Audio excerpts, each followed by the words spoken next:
Muy bien. Gracias, profe, por no sacar el cohetito. Es excelente. Bien. En el Classroom general, ¿sí? Donde dice clase 4, van a ver que dice desarrollo de una biblioteca de ingreso de datos, ¿sí? Tienen un apunte, tienen un video, acá hay otro, función UTN-get carácter. Y en este apunte, ¿sí? Aparece bueno, ustedes lo descargan, lo miran, aparece la explicación y el desarrollo de unas funciones que ustedes podrían agregar a su biblioteca, ¿sí? Para poder utilizar en el TP, para poder utilizar en todos los programas, para poder utilizar en el parcial. Ustedes pueden, la idea es que no hablen entre ustedes, pero ustedes pueden venir al parcial con todo el código, todas las funciones que vayan desarrollando, ¿sí? Lo que uno quiere, busca, lo que busca la industria, es que con todas las herramientas disponibles, una persona sea capaz de generar un producto de software, ¿sí? No hay que acordarse las cosas de memoria. Hoy tenemos la información al alcance de un clic. Lo que tenemos que saber es qué hacer con la información, ¿sí? El que no practica, no estudia, puede tener internet, ¿sí? Al alcance de la mano, el machete más grande de la historia, y por más que uno pida algo, no lo va a saber desarrollar, ¿sí? Hoy lo que uno quiere en la empresa, en una organización, lo que quiere un cliente, es poder encargarle a una persona una tarea y que esa persona se la resuelva, ¿sí? En nuestro caso, como programadores, código, ¿sí? Entonces, como habíamos charlado el otro día, que hablábamos del mecánico, que hablábamos de los destornilladores, que hablábamos de las herramientas, de tener software, tener un conjunto de funciones, una biblioteca, es tener disponible un conjunto de ayudantes que los llamamos cuando necesitamos una tarea en particular, llamamos a la función que sabe resolver esa tarea. Entonces, en este apunte tienen una guía para que ustedes desarrollen sus propias funciones cuando tienen que solicitarle al usuario un carácter, un entero en algún rango, ¿sí? Y que ya directamente esa función valide ese dato y lo guarde en una variable. Con la filosofía que hicimos hoy, por ejemplo, del setDat, ¿sí? Darle el poder a una función de que pida el dato, lo valide y si es válido, lo guarde en la variable que nosotros le pasamos. Pero para poder entender esto, tuvimos que explicar todo lo que vimos estos días, ¿sí? Tuvimos que explicar pasaje por valor, pasaje por referencia, entender cuando una función se está desarrollando, que solamente tiene visible las variables que le pertenecen, las variables locales a la función, etc. Muy bien. Así que, tarea para el hogar, se ven ese apunte y desarrollan, tienen videos, ahí tienen todo el material para que ustedes puedan desarrollar sus propias funciones. Dicho esto, nos quedaría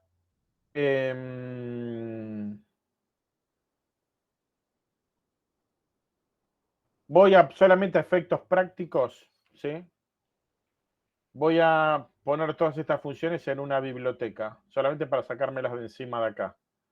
Si estoy en CodeBlock, vengo a File, New, File, y acá me aparecen funciones, archivos de cabecera y archivos de código fuente, ¿sí? Acuérdense que para una biblioteca necesitamos un archivo de cabecera y un archivo de código fuente. Al archivo de cabecera van los prototipos, al archivo de código fuente van el desarrollo de la función. Entonces, me genero un archivo de cabecera, go, siguiente, los 3 puntitos para que me abra el path en la misma carpeta donde tengo el proyecto, y acá le voy a poner funciones, solamente para sacármela de encima, funciones.h. ¿Sí? Guardar, chequeo estos dos, finish. Muy bien, acá tengo el de cabecera. Voy a File, New, File, archivo de código fuente, Go, siguiente. Digo el código fuente que voy a hacer. Nosotros siempre vamos a elegir C, porque es lo que el lenguaje con el que estamos trabajando. Los 3 puntitos para que me abra la carpeta donde tengo el proyecto. Y le voy a poner funciones.c. Chequeo los checkbox, finish, y ahí tengo mi archivo funciones.h, funciones.c. Voy a main, agarro los prototipos y sus códigos, ¿sí? Agarro todo, básicamente me lo quiero sacar encima, así que agarro todo eso, control X, y lo tiro acá, abajo de esto. Ahí tiro todos los prototipos y sus doxygen. Voy a main, voy acá abajo y abajo de lo que tengo en main, en la función main, me agarro todos los desarrollos, control X, y los tiro aquí en funciones.c. Siempre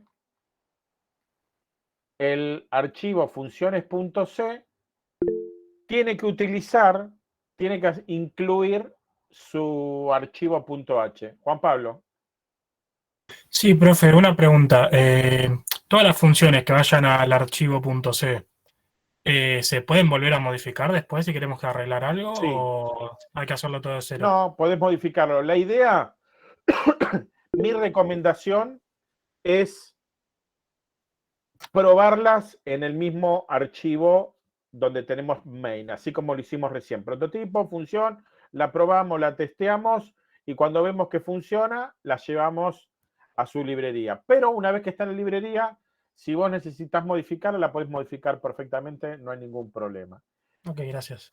Cuando lo llevamos a la biblioteca, si lo quieren modificar y quieren seguir toqueteando acá, si por ejemplo acá esta función está usando printf, tenemos que incluir también en el punto C, tenemos que hacer el include de esa biblioteca de stdio.h, ¿sí? Y en este caso el include de funciones.h, ¿sí?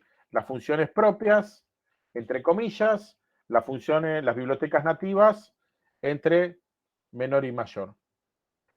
Me puede llegar a tirar algún error, déjenme ver. ¿Por qué? Porque,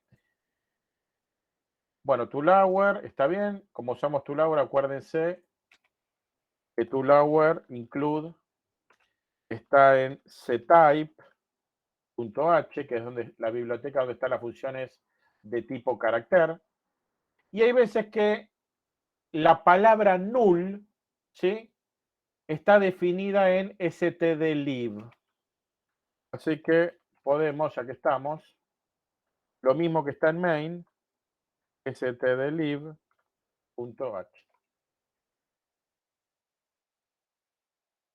¿Puede ser que lo pegaste el prototipo en el punto C? No, está acá. Los prototipos están todos en el punto H.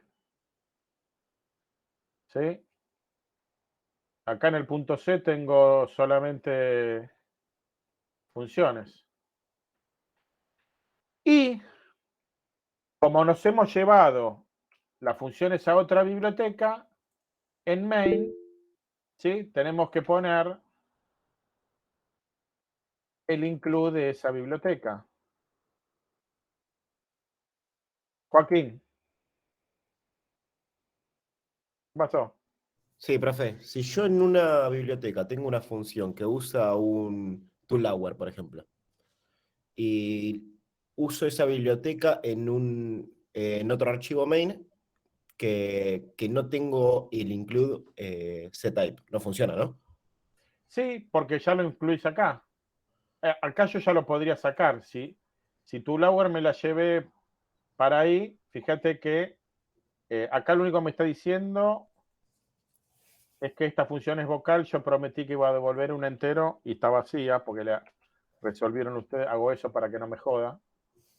Lo único que detectó es, me está diciendo, che, vos en una función dijiste que ibas a devolver un entero y no había ningún return de nada.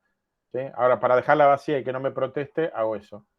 No, por eso les decía que cuando ustedes hacen en la parte del archivo del punto C donde tienen el código fuente, si yo utilizo ToLauer acá, llamo a ctype. ¿Sí? Entonces, yo puedo llevarme el punto H y el punto C a otro proyecto y acá van a estar incluidas todas las bibliotecas que utilizan estas funciones. ¿Sí? Si estuviera en Eclipse,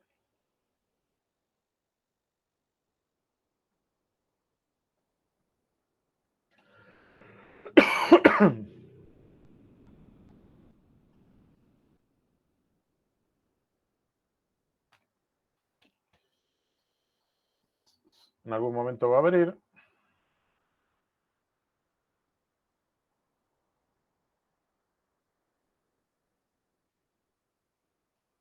Sí, esto creo que lo hicimos el otro día.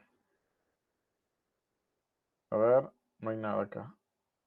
Bueno, voy a seguir con este. No sé dónde salió, pero está acá. Ah, para explicar esto era. Calcular promedio, vamos a suponer que hago eso. Lo voy a hacer rápidamente, hago el desarrollo ahí abajo. ¿Sí?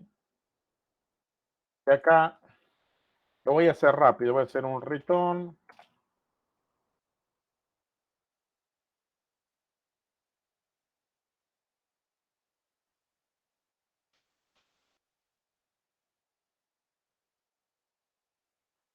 Listo, ahí ya está hecha la función.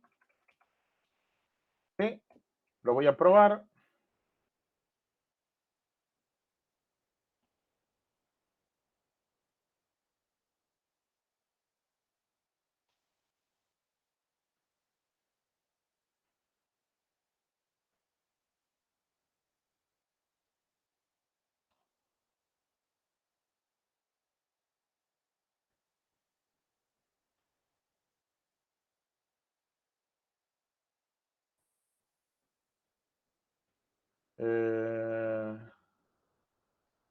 ¿Dónde corno estás?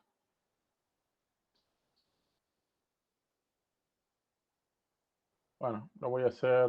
Ahí abajo de Will Configuration, el Will Project. Dice Will Targets, ahí está. Sí, gracias. Y ranas. Ahí está, me muestra el promedio. Muy bien. Ahora que funciona, ¿sí? Vengo acá donde dice funciones, new, y acá tengo, ven que dice source file o header file. Le di a header file y acá pongo, vamos a suponer que lo quiero llamar igual, ¿no? Funciones.h. ¿Sí? Finish. Ahí me generó, fíjense que me agregó funciones.h. Esto se lo puedo sacar. Esto es lo mismo que tenía, es lo mismo que tengo en el de CodeBlock. Vengo al proyecto, new, y elijo source file, y acá pongo funciones.c, finish, y me crea el archivo .c. ¿Sí? Fíjense que ahora tengo funciones.c, funciones.h y el archivo donde tengo main. Entonces, agarro el prototipo, ¿sí? Con la documentación ahí, control X, lo llevo a funciones.h, lo tiro acá, ahí, igual que como hice en CodeBlock, me llevo el archivo .h, guardo los cambios, agarro el desarrollo de la función, control X, me voy al funciones.c, ¿sí? Control V y lo copio acá. Y acá lo mismo, ¿sí? Así lo hago más rápido. Control C, lo coloco en el punto C e incluyo su archivo de cabecera, ¿sí? Include funciones.h. Y esta misma línea, como la voy a usar en el main, ¿sí? En el archivo donde tengo main, incluyo. Y ya está. Tengo acá build project, ¿sí? No protesta, no dice nada, run as, y funciona exactamente igual. ¿Sí? Entonces, ahí tienen un ejemplo, cómo se hace en CodeBlock, cómo se hace en Eclipse la extracción y la creación en 2 archivos de esas bibliotecas. ¿Sí? Muy bien.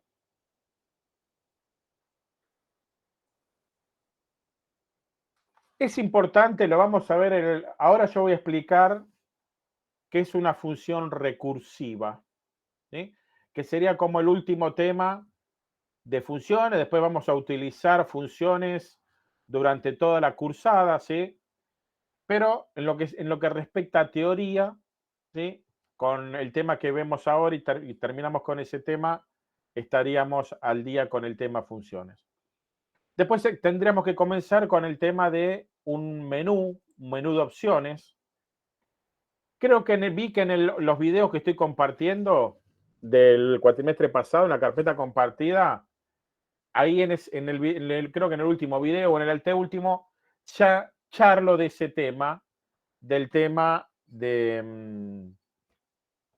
menú de opciones. Así que si quieren ir adelantando, véanlo para el lunes, ¿no? Y después el lunes lo charlamos. Julia. Sí, Sí.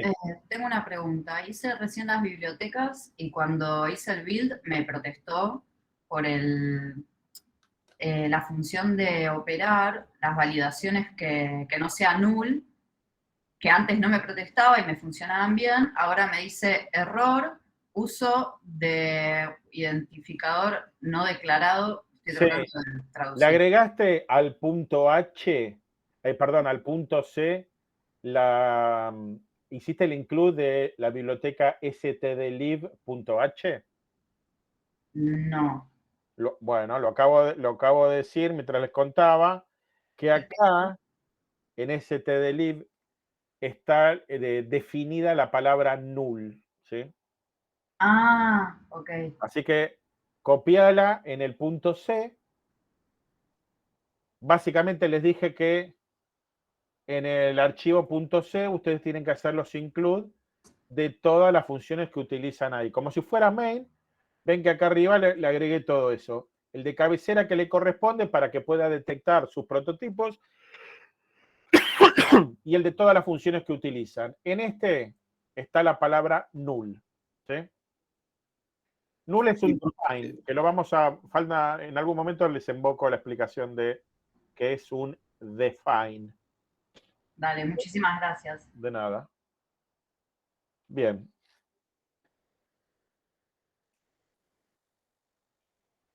Voy a borrar esto.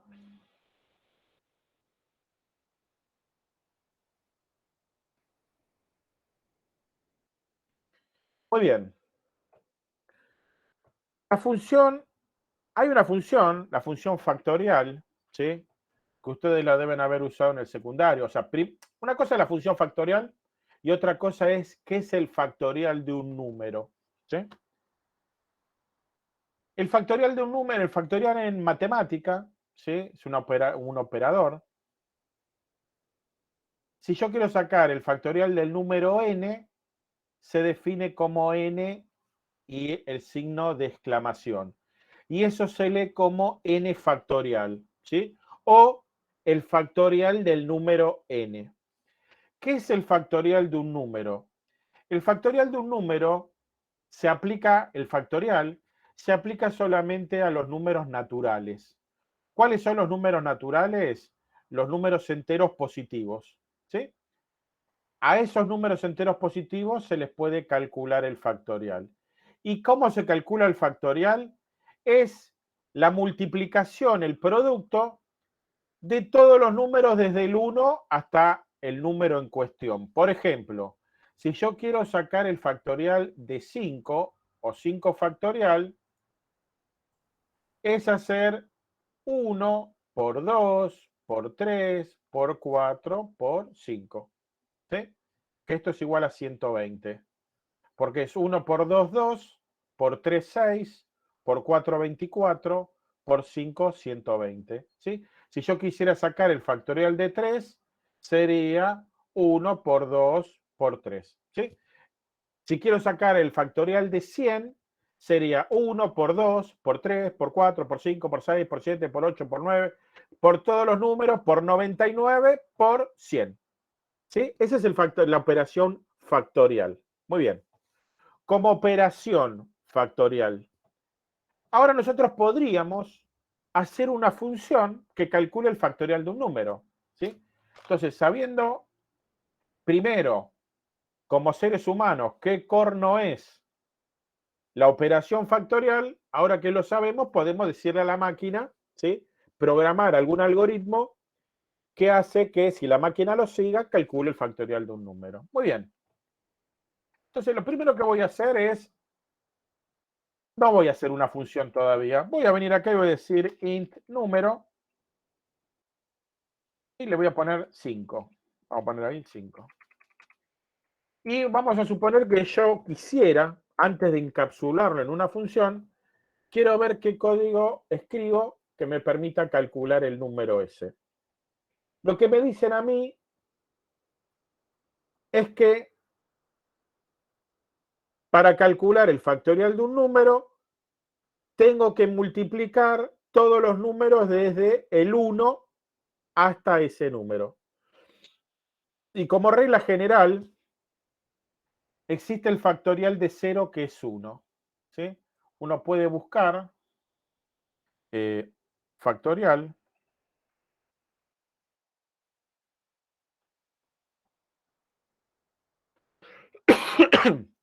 El factorial de un entero positivo n, ¿sí?, se define en principio como el producto de todos los números enteros positivos desde 1.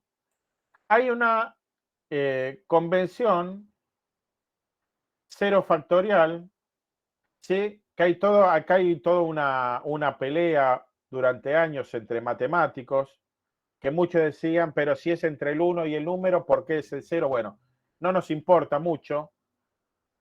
Lo que importa es esto, que por convención, ¿sí?, dijeron que el factorial de 0 es 1. ¿Vieron cuando, si vieron el video, acuérdense que les dejé el video de SPD el viernes para que lo vean en ese feriado paracaidista que cayó el viernes? Véanlo, si no lo vieron, para este viernes, ¿sí? Si hay alguna pregunta, me la preguntan, pero esa clase está dada. Y si la vieron que por convención la corriente va de polo positivo a negativo, pero en la realidad va de negativo a positivo. Bueno, acá el factorial de 0 no cumple ninguna regla, pero los matemáticos dijeron, che, factorial de 0, como 0 es un número natural, factorial de 0 es 1. Punto. Lo que nos importa como programadores es que el factorial de 0 es 1. Muy bien. Entonces yo acá podría decir factorial, ¿sí?, es igual a 1.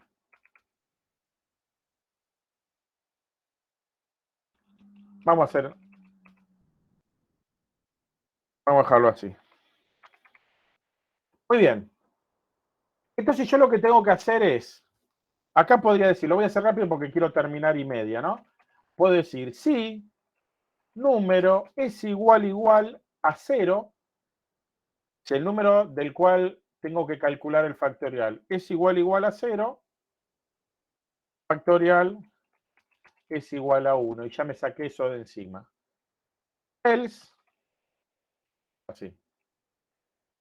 Antes tendría que decir que sea positivo, ¿no? Pero vamos a asumir que ya lo filtré eso. Que sea mayor o igual a 0. Entonces acá viene la parte interesante. ¿Qué puedo hacer acá? Bueno, yo podría hacer un for y hacer que la variable de control tome los valores de 1 al número ingresado. Y lo que voy a hacer es ir acumulando, voy a ir multiplicando la variable por todos los números. ¿Sí? Entonces podría hacer esto, for int i igual a 0, i menor o igual, porque el factorial de un número es multiplicar también por ese número, la variable número, y más. Entonces yo acá, el 0 no, arranco en 1, ¿sí? Porque 0 por cualquier cosa va a ser 0. Muy bien. Entonces, si número fuera 5, y arranca en 1 y llega porque dice menor o igual a 5. Y acá lo que haría sería i es igual a i por, factorial es igual a i por número, perdón. No, número no. Por factorial. ¿Sí? Sería así. Entonces, cuando factorial vale 1, yo hago 1 por 1, 1. Y a la próxima iteración hago 1 por 2, 2, y factorial va a valer 2. Y a la próxima iteración hago 2 por 3, 6, y a la próxima iteración 6 por 4, 24. ¿Sí? Ahora hacemos, si quieren, la pruebita de escritorio. Muy bien. Eso sería lo que estamos haciendo. Recuerden que yo les dije que para entender un código que no fue pensado por su cerebro, si no se entiende, pruebita de escritorio. Agarro un papel, tomo el lugar de la máquina y empiezo a ejecutar todas las funciones, anotando, ¿sí? Lo mismo que haría la computadora con el programa, lo hacemos nosotros. Y de esa manera vamos a poder entender la lógica de ese código, ¿sí? Muy bien. Y acá ya lo tendríamos. Acá vamos a poner printf, el factorial es por ciento de. Ya vamos a ver que tiene una característica el factorial. Y acá voy a poner factorial.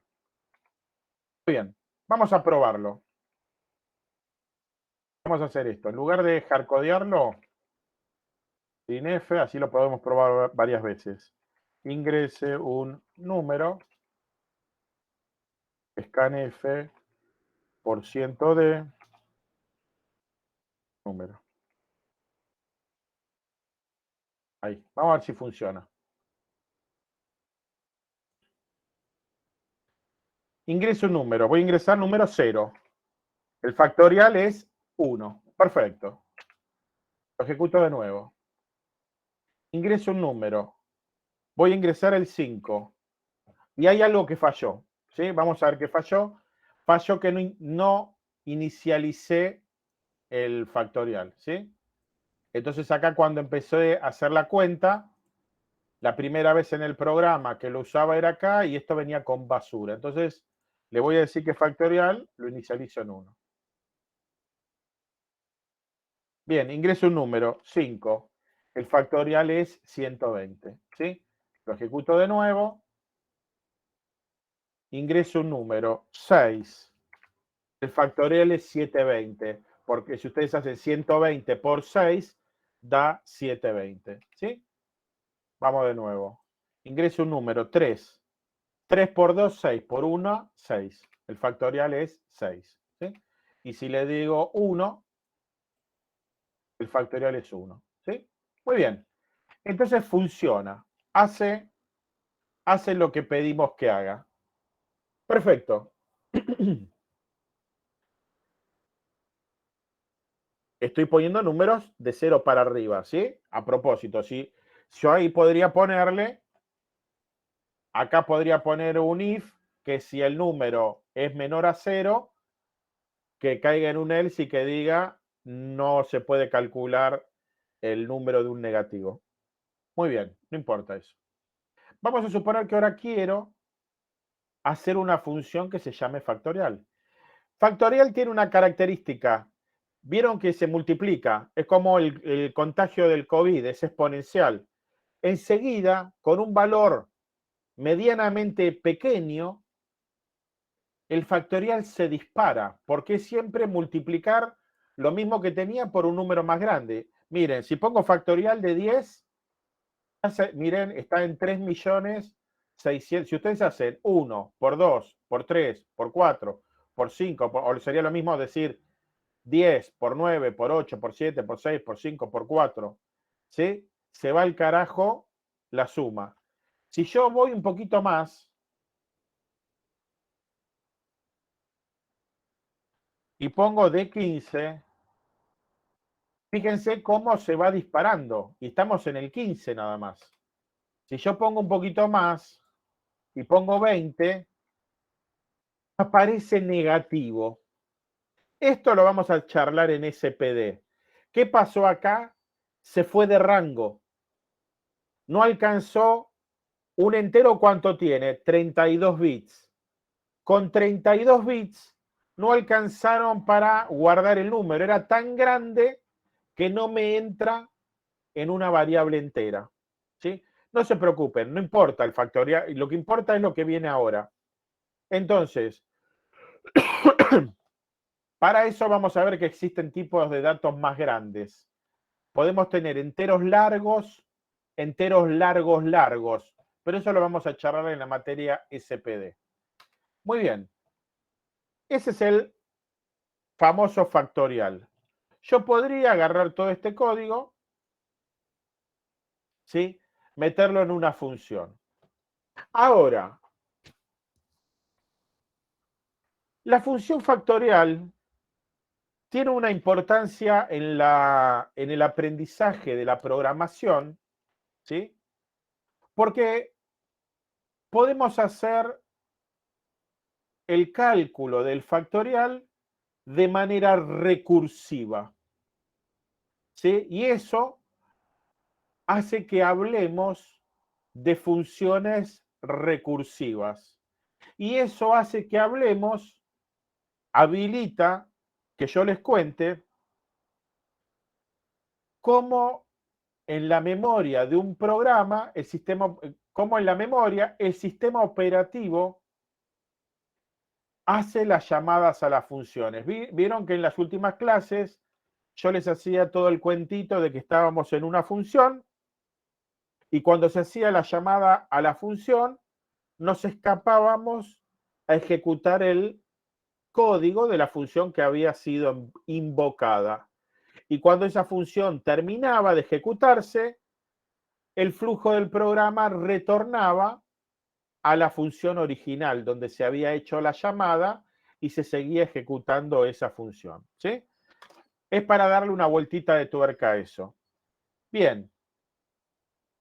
Vamos a ver, alguien se dio cuenta de algo en un momento y dijo, porque cuando hablamos de recursividad, algo recursivo es que para explicarlo o para resolverlo se llama a sí mismo. Vamos a ver. Una función recursiva es una función que dentro de su código se llama a ella misma. ¿Sí? El factorial de un número tiene una característica. Miren, vamos a ver esto. Vamos a hacer el ejemplo con factorial de 5. Imagínense que yo lo hago así. 5 por 4 por 3 por 2 por 1. ¿Sí? Y factorial de 4 es 4 por 3 por 2 por 1. Y factorial de 3 es 3 por 2 por 1.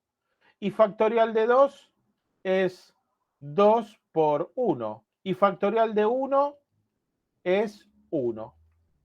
Entonces, fíjense esto. Esto que tengo acá,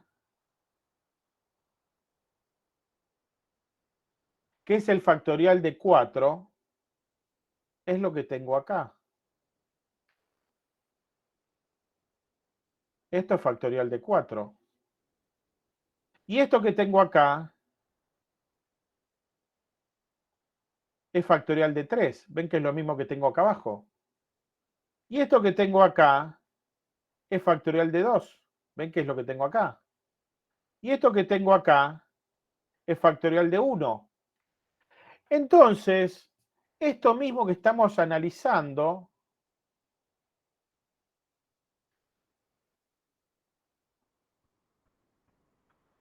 se podría leer como que factorial de 5 es igual a 5 por factorial de 4. Exactamente, ahí Karen lo puso en el chat. Fíjense que factorial de 5 es igual a 5 por, y lo que sigue a continuación es factorial de 4. Y factorial de 4 es igual a 4 por factorial de 1 menos. Factorial de 3 es 3 por factorial de 2, o 2 factorial. Y factorial de 2 es igual a 2 por factorial de 1. Y recién factorial de 1 es igual a 1. Hasta ahí, eso se llama punto de quiebre. En todos los anteriores, nosotros lo que podemos decir es que el factorial de un número n se puede calcular como n por el factorial de n menos 1.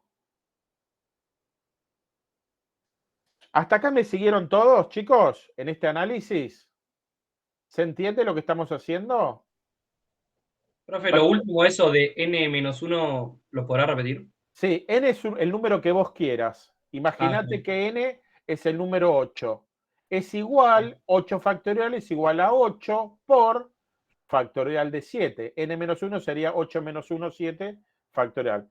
Nosotros podemos calcular el factorial de cualquier número que sea igual a ese número por el factorial de un número menos. ¿Sí? Está demostrado en todo este análisis que hicimos acá. Entonces, a esto se lo llama recursivo, porque vos para resolver de este lado del igual el factorial, tenés que calcular a la derecha también el factorial. ¿Sí?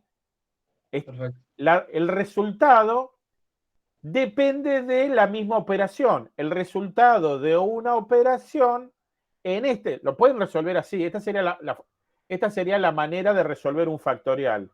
Pero otra manera de expresar la resolución de un factorial es esta que acabamos de analizar. Y se llama recursiva porque para resolver esto, que tenés que resolver un factorial, en la resolución tenés que resolver el factorial de vuelta. ¿Sí? Perfecto. No es lo mismo. No, nada que ver, eso no, Juan Pablo. Muy bien. Entonces, nosotros podríamos hacer lo mismo, otra versión de factorial, pero que tenga esta filosofía de factorial recursivo. Muy bien. Lo voy a hacer en una función. Voy a borrar todo esto. ¿Sí? Voy a hacer una función que devuelva un entero que se llame factorial y que reciba un entero. ¿Sí? N le voy a poner. Así. Ese sería el prototipo. Yo a factorial le digo, toma, te paso el 5 y factorial me devuelve el 120. ¿Sí? Muy bien.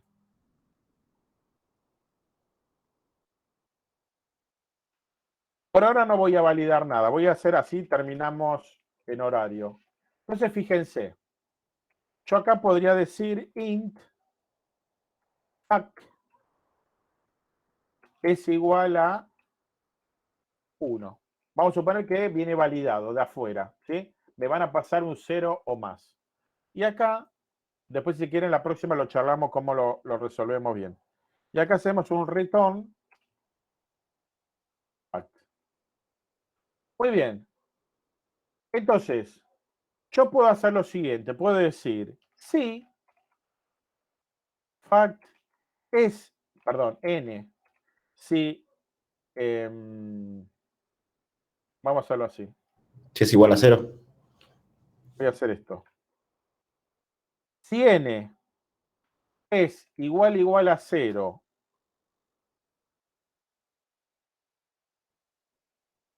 vamos a hacerlo. Espera que se lo quiero hacer la versión recursiva. Vamos a hacer así.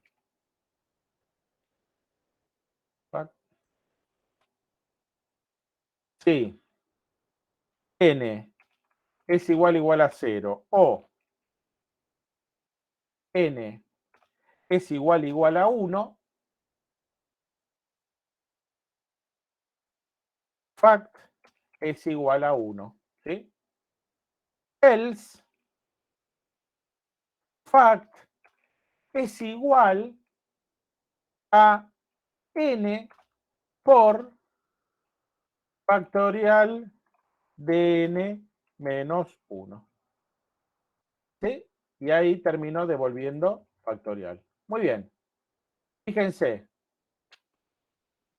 Esto que estoy haciendo acá, el cálculo de un factorial es igual al número por el factorial del número menos 1. Y es lo que hicimos acá. El factorial de un número es igual al número por el factorial de ese número menos 1. ¿Sí? Bien, vamos a ver que esto funciona. Y lo vamos a Ahí analizar. estaría sacando nada más el número del factorial, no estaría sacando el resultado, ¿no? ¿Cómo? Ahí estaría sacando nada más el número del factorial, no estaría sacando el resultado del factorial, ¿no? Acá sí. Ok, ok. Vamos a ver que funciona, porque son i27. Vamos a dejarlo como en los capítulos de la serie, que cuando termina te dejo la incógnita para dejarte enganchado para el próximo capítulo. Bueno, vamos a ver que esto mágicamente funciona, ¿sí? Hace lo mismo que hacía el otro, y el lunes que viene hacemos todo el análisis de por qué esto funciona y hacemos el análisis de algo que se llama stack, ¿sí? Que es cómo funciona la memoria de una computadora y cómo se ejecutan las funciones. Entonces, por ahora voy a venir acá, ¿sí? Y voy a hacer esto. Mire, ya que tenemos la función factorial, lo podemos probar rápidamente. Ahí. Y le decimos, che, decime cuánto vale factorial de 5. Y me devuelve 120.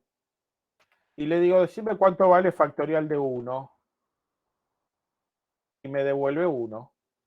Y le digo, decime cuánto vale factorial de 6. Y me tiene que devolver 720. ¿Sí?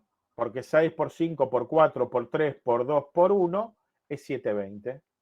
¿Sí? ¿Ven que funciona? Factorial de 4 es 24. Y me devuelve 24. ¿Sí? Entonces, esto, ¿por qué se llama una función recursiva?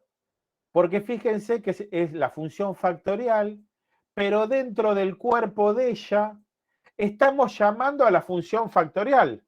Es como una persona que habla sola, que se habla y se contesta. ¿Sí? Por eso es recursivo, porque recursivo es para definir algo, utilizamos la misma palabra que estamos definiendo. Es como si yo te diga, él es bueno porque es bueno. Pero es así. En la definición estamos usando el mismo término que estamos definiendo. Eso se denomina recursividad. Y acá una función que, imagínense ustedes que la estamos escribiendo, la estamos codeando. ¿Sí? La estamos escribiendo y sin embargo, en el flujo del programa, la estamos llamando algo que todavía no terminamos de escribir. Es muy loco. Pero esto no sirven para un carajo más que para explicarles el lunes cómo funciona la memoria y cómo funcionan las llamadas a función. Algo que se llama apilar y desapilar llamadas a función. ¿Sí? Bien. Hasta acá llegamos hoy. Hay alguien que todavía le estoy debiendo una chica era que le estaba debiendo si un número era primo o no. Hola, profe, sí, soy yo. Bárbara, te lo debo. El lunes cumplimos con lo tuyo. Sí, Vale, perdóname. me parece que puede tener que ver con lo que vimos hoy un poco, pero no estoy segura, así Sí, que por eso lo enganché ahí. Así que no me olvidé, te lo estoy debiendo, ¿sí? dale, gracias. Muy bien. Bueno, gente, fíjense, y como un spoiler, ¿sí? Que esta función tiene dos tipos de respuesta. O te responde esto, entra el if o entra el else. Va a entrar siempre al else. Cuando se llame de 5 va a llamar a factorial de 4, y 4 va a llamar a factorial de 3, y 3 va a llamar a factorial de 2, y 2 va a llamar a factorial de 1, hasta que entre acá, hasta que n sea igual a 1, y esta es la primera vez que acá no va a poder resolver, se van a ir apilando, ¿sí? Va a haber muchas llamadas a factorial hasta que lleguemos a factorial de 1, que es la primera que puede devolver algo. Pero lo vamos a charlar el lunes. Y con el resto nos vemos en SP del viernes.